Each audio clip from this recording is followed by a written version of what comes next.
Hey guys! So I don't really ever make random videos, but I just really felt compelled to make this one today. I just got done doing a yoga class at the Y. I go to the Y for yoga when I want to go. I went with a friend because I don't really like practicing in yoga studios, but more about that in another video.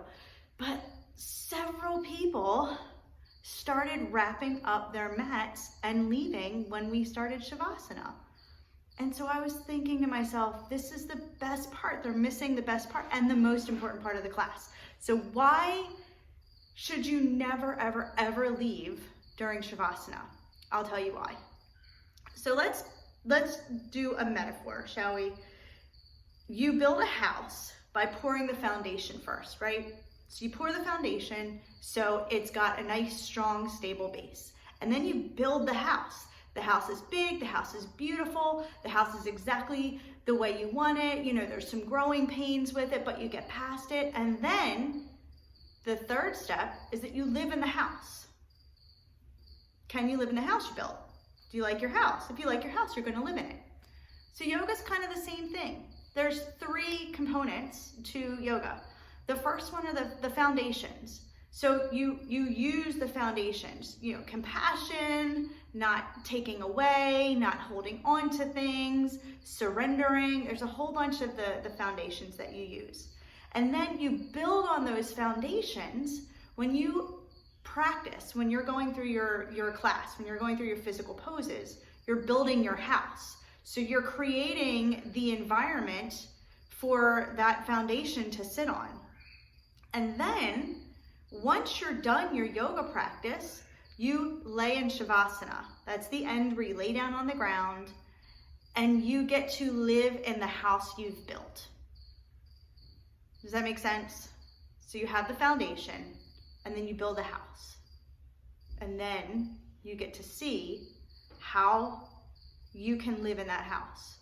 So if you feel like your Shavasana is excruciating or you don't want to do it, there's no point, then that's like building this big beautiful house, putting all this work, all this effort into it, making it perfect exactly the way you want it, and then just leaving it.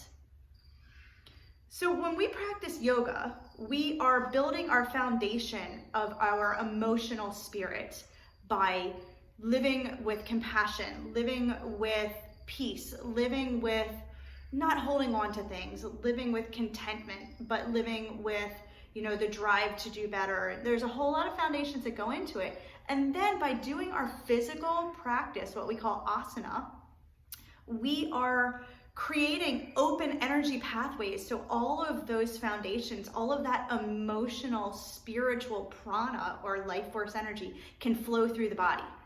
So then, and this is why a lot of people say that they sleep better in Shavasana than they do at night. It's because your body has been opened up. All of those energy pathways have been opened up to connect you to the divine spirit, the divine consciousness, so that you can meditate.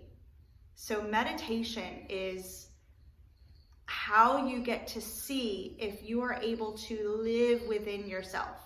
So if you can't spend 3 or 4 or 5 minutes in Shavasana, laying down at the end of a yoga class, then you need to go back and figure out why your yoga didn't work for you. Shavasana is the most important part of your class. Everything that you're doing is leading up to that point. So please, don't leave during Shavasana, because every time somebody leaves during Shavasana, a unicorn dies. I mean, stop killing the unicorns. Please, please. Thank you. Namaste.